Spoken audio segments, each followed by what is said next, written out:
अगर आपने एनएसई या बीएसई में किसी स्टॉक के बारे में सर्च किया है तो आपने एक चीज के ऊपर हमेशा ध्यान दिया होगा। जब भी हम किसी स्टॉक के बारे में सर्च करते हैं, लाइक जैसे मैंने यहाँ पर रिलायंस के बारे में सर्च किया है, तो इसके नीचे एक सीरीज नाम की चीज दी हुई होती है।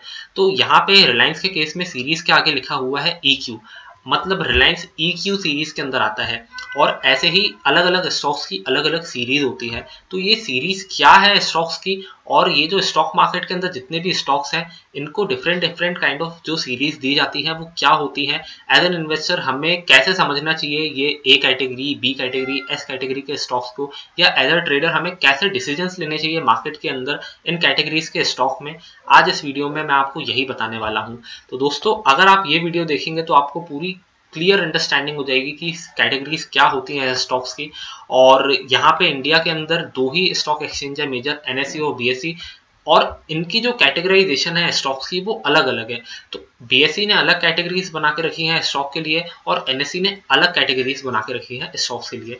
तो ये जो नॉलेज है हमारे पास होना बहुत ज़्यादा इंपॉर्टेंट है। और अगर ये वीडियो आपको इन्फॉर्मेटिव लगता है तो इसको लाइक ज़रूर कीजिएगा अगर कुछ वैल्यू ऐड होती है इस वीडियो से आपकी लाइफ में तो, और सब्सक्राइब इस चैनल को ज़रूर कीजिएगा अगर आप ऐसे ही स्टॉक मार्केट वाले वीडियोस देखना चाहते हैं। तो सबसे पहले हम बात करते हैं बीएसई के स्टॉक कैटेगरीज के बारे में कि बीएसई ने कैसे अपने स्टॉक्स को क्लासिफाई करके रखा है डिफरेंट डिफरेंट कैटेगरीज में। तो दोस्तों, सबसे पहली जो कैटेगरी है उसका नाम है ए कैटेगरी। अब ए कैटेगरी के अंदर वो स्टॉक्स आते हैं जो कि ट्रेडिंग और इन्वेस्टमेंट पर्पस के हिसाब से बिल्कुल सही होते हैं, आइडियल होते हैं। क्यों? क्योंकि इनमें लिक्विडिटी ज़्यादा होती है, जनरली इनके फंडामेंटल्स अच्छे होते हैं। तो जिन भी कंपनीज के फंडामेंटल अच्छे होते हैं या लिक्विडिटी बहुत ज़्यादा होती है उनके स्टॉक्स में, उनको डाल दिया जाता है ए कैटेगरी के अंदर। तो ए कैटेगरी के अंदर आपको सारे ब्लू चिप स्टॉक्स मिल जाएंगे, लाइक रिलायंस, विप्रो, टीसीएस, जो भी बड़ी बड़ी कंपनीज है वो आपको ए कैटेगरी के अंदर मिल जाएंगी। तो दोस्तों, ये एक कैटेगरी है। इसके बाद आता है दोस्तों बी कैटेगरी स्टॉक्स। अब दोस्तों, बी कैटेगरी में वो स्टॉक्स आते हैं जो कि अच्छे होते हैं ट्रेडिंग और इन्वेस्टमेंट पर्पस के हिसाब से, लेकिन इनमें लिक्विडिटी थोड़ी सी कम रहती है, मतलब इनमें ज़्यादा ट्रेडिंग नहीं होती, तो जो ट्रेडिंग वॉल्यूम है वो थोड़ी सी कम होती है as compare to A category. तो जिनमें भी थोड़ी वॉल्यूम कम होगी, थोड़ा मार्केट कैप कम होगा जिन भी कंपनीज का, उनको बी कैटेगरी के अंदर डाल दिया जाता है। लेकिन इनमें आप ट्रेडिंग और इन्वेस्टमेंट कर सकते हैं, कोई भी इशू नहीं है। अगर आप ट्रेडिंग करते हैं बहुत ज़्यादा बड़ी क्वांटिटी में तो फिर आप बी कैटेगरी वाले शेयर्स में ट्रेड नहीं कर सकते, क्योंकि इनमें ज़्यादा वॉल्यूम नहीं होती। तो थोड़ा सा आपको ध्यान रखना पड़ेगा बी कैटेगरी वाले स्टॉक को ट्रैक करने में। अब दोस्तों, अगर मैं बात करूं जेड कैटेगरी की, तो जेड कैटेगरी में वो स्टॉक्स आते हैं जो कि अपनी लिस्टिंग रिक्वायरमेंट को फुलफिल नहीं कर पाए। अब ये जो भी कंपनीज लिस्टेड होती हैं स्टॉक एक्सचेंज के अंदर, इनको हर साल एक फीस देनी पड़ती है एक्सचेंज वालों को। बहुत सारे कंप्लायंस रहते हैं, बहुत सारे डिस्क्लोजर्स रहते हैं जो कि इन कंपनीज को बताने पड़ते हैं स्टॉक एक्सचेंज वालों को। और जब भी ये कंपनीज फेल हो जाती हैं, जब भी ये कंपनी कंप्लाई नहीं कर पाती है इन सारी रिक्वायरमेंट्स को, तो इनको डाल दिया जाता है जेड कैटेगरी में। और अगर आप एक इन्वेस्टर हैं तो आपको जेड कैटेगरी वाले स्टॉक से थोड़ा सा दूर रहना चाहिए, क्योंकि अगर कोई कंपनी कंप्लाई नहीं कर पा रही है अपनी लिस्टिंग रिक्वायरमेंट्स को तो हो सकता है उसमें कोई प्रॉब्लम हो, और ये चीज़ को इंडिकेट करने के लिए स्टॉक को डाल दिया जाता है जेड कैटेगरी में बीएसई एक्सचेंज के द्वारा। अब दोस्तों, अगर हम बात करें टी कैटेगरी की, तो टी कैटेगरी में वो स्टॉक्स आते हैं जिनमें आप इंट्राडे ट्रेडिंग नहीं कर सकते।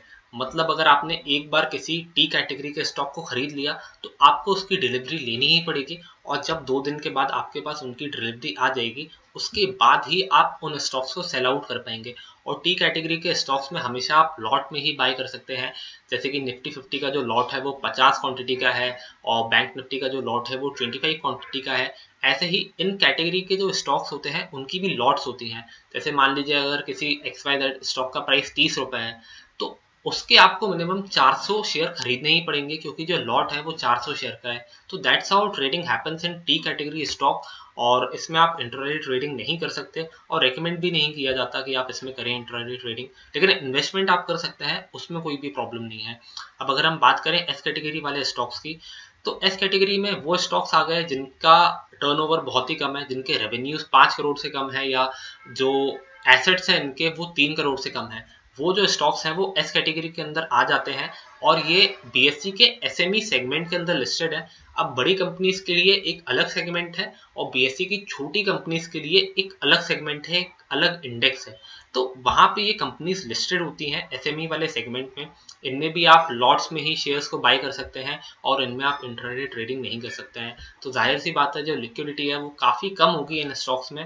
तो एज एन इन्वेस्टर आप इन्वेस्ट तो कर सकते हैं, लेकिन आपको लिक्विडिटी वाली बात हमेशा अपने दिमाग में रखनी होगी कि लिक्विडिटी कम रहेगी। तो अगर आप इन्वेस्ट कर रहे हैं तो थोड़ा सा आपको लॉन्ग टर्म व्यू रखना पड़ेगा दोस्तों। अब अगर हम बात करें TS कैटेगरी की, तो TS category is a combination of T and S group of shares. मतलब ये जो S कैटेगरी है उसमें वो स्टॉक्स ही आते हैं जो कि SME स्टॉक एक्सचेंज के अंदर लिस्टेड है। और T का मतलब होता है T to T basis, trade to trade basis. मतलब आप इंट्राडे ट्रेडिंग नहीं कर सकते इनमें और ये बहुत ही छोटे स्टॉक्स होते हैं। तो वो आ गए हमारे TS कैटेगरी के अंदर। अब दोस्तों अगर आपको ये सारी चीज़ें समझ में नहीं आ रही हैं अच्छे से, तो मैं इनका लिंक आपको डिस्क्रिप्शन में दे दूंगा। तो आप वहां पे पढ़ के बहुत अच्छे से समझ सकते हैं कि NSE और BSE ने क्या क्या क्राइटेरियाज यूज किए हैं इन स्टॉक्स को डिफाइन करने में, इनकी कैटेगरी को डिफाइन करने में। उनका लिंक आपको डिस्क्रिप्शन में मिल जाएगा। अब दोस्तों स्टॉक के अलावा भी दूसरी सिक्योरिटीज होती हैं लाइक बॉन्ड और जो गवर्नमेंट की इशूड सिक्योरिटीज होती हैं, फिक्स्ड डिपॉजिट्स होते हैं। इनको कैसे रेट किया जाता है वो मैं आपको बता देता हूँ। अब G कैटेगरी में वो सिक्योरिटीज आती हैं जो कि गवर्नमेंट की होती हैं, जो कि सरकारी सिक्योरिटीज होती हैं लाइक बॉन्ड्स और ट्रेजरी बिल्स। इनको किया जाता है G कैटेगरी के अंदर कैटेगराइज। अब दोस्तों F कैटेगरी के अंदर फिक्स इनकम के सिक्योरिटीज आ जाती हैं लाइक कंपनी के डिपॉजिट्स या कंपनी के जो भी बॉन्ड्स या डिबेंचर्स उन्होंने इशू किए हैं, वो सारी चीजें आ जाती हैं F कैटेगरी के अंदर। अब दोस्तों ये बात तो हो गई BSE की। BSE के अलावा NSE के भी कुछ स्टॉक कैटेगरीज होती हैं जिनके बारे में आपको जानना थोड़ा सा जरूरी है। लेकिन दोस्तों NSE की स्टॉक कैटेगरीज के बारे में बात करने से पहले मैं आपको कुछ चीज बताना चाहता हूँ जो कि आपकी हेल्प कर सकती हैं बहुत ज्यादा। अगर आप स्टॉक मार्केट में नए हैं और स्टॉक मार्केट को सीखना चाहते हैं अच्छे से, तो आई थिंक ये ईलन मार्केट्स वालों का स्टॉक मार्केट मेड इजी करके एक कोर्स है। ये आपके लिए बहुत ज़्यादा हेल्पफुल हो सकता है और ये एक बिगिनर लेवल का कोर्स है। तो अगर आप स्टॉक मार्केट में नए हैं तो आप इस कोर्स को लेके काफ़ी अच्छी अंडरस्टैंडिंग डेवलप कर सकते हैं। इसका जो प्राइस है वो 999 रुपीज़ है फॉर नॉर्मल यूजर्स। लेकिन अगर आप आयुष 100 करके कूपन कोड को यूज़ करेंगे तो ये कोर्स आपके लिए फ्री ऑफ कॉस्ट हो जाएगा। मतलब 1000 रुपये का कोर्स आपके लिए एकदम फ्री ऑफ कॉस्ट हो जाएगा अगर आप आयुष 100 का जो कूपन है उसको यूज़ करेंगे। अब दोस्तों ये जो कोर्स है ये रिकॉर्डेड है, तो आप इसको कभी भी अपनी कंफर्ट जोन में रह के देख सकते हैं, तो इसमें कोई भी दिक्कत नहीं होगी आपको। अगर हम बात करें कोर्स के सिलेबस की, तो यहाँ पे कैपिटल मार्केट्स को कवर किया गया है और जो भी कॉर्पोरेट एक्शंस होते हैं स्टॉक प्राइजेस के अंदर उसके बारे में बताया गया है। इन्वेस्टर की साइकोलॉजी क्या होती है ये बताया गया है। फंडामेंटल एनालिसिस, टेक्निकल एनालिसिस कैसे किया जाए, स्टॉक को कैसे खरीदा जाए, कौन सा स्टॉक अच्छा है कौन सा बुरा है, ऐसी रिसर्च कैसे करी जाए, ये सारी चीज़ों के बारे में बताया गया है इसमें। और लास्ट में आपको एक सर्टिफिकेट भी मिलेगा अगर आप इनका टेस्ट क्लियर कर लेते हैं तो दोस्तों फ्री में आपको कोर्स मिल रहा है, एक पेड कोर्स है जो कि आपको फ्री में मिल रहा है और साथ में आपको इसका सर्टिफिकेशन भी मिलेगा जिसको आप अपने रिज्यूमे में अटैच कर सकते हैं। तो कोर्स बहुत बढ़िया है दोस्तों, अगर आप चाहें तो इसको कर सकते हैं और मैं तो आपको रेकमेंड करूंगा कि आप ऐसे कोर्स करें और स्टॉक मार्केट के बारे में अच्छे से सीखें। तो चलिए दोस्तों अब हम बात करते हैं NSE की स्टॉक कैटेगरीज के बारे में कि NSE ने अपने स्टॉक को कैसे कैटेगराइज किया है। तो EQ कैटेगरी के बारे में तो मैंने आपको बता ही दिया था कि EQ कैटेगरी में वो स्टॉक्स आते हैं जो कि ब्लू चिप स्टॉक्स होते हैं और ट्रेडिंग और इन्वेस्टमेंट के हिसाब से बढ़िया होते हैं, लिक्विडिटी ज़्यादा होती है। और EQ कैटेगरी में रिलायंस, ITC, इन्फोसिस, ये सारे बड़े बड़े शेयर्स आते हैं। अब दोस्तों अगर हम बात करें BS कैटेगरी की, तो BS कैटेगरी में वो स्टॉक्स आते हैं जिनमें आप इंट्राडे ट्रेडिंग नहीं कर सकते। मतलब इनमें ट्रेड टू ट्रेड बेसिस पे ही आप ट्रेडिंग कर सकते हैं। अगर आपने आज शेयर खरीद लिया तो आप सेम डे नहीं बेच पाएंगे, आपको शेयर की डिलीवरी पहले लेनी पड़ेगी, उसके बाद आप 2 दिन बाद ही इनके शेयर्स को बेच पाएंगे। अब अगर हम बात करें NSE की, तो NSE की वेबसाइट पे अगर हम आएंगे और डालेंगे NSE लेजेंड ऑफ सीरीज, तो यहाँ पे आपको देखने को मिलेगा दूसरे काइंड ऑफ सिक्योरिटीज को।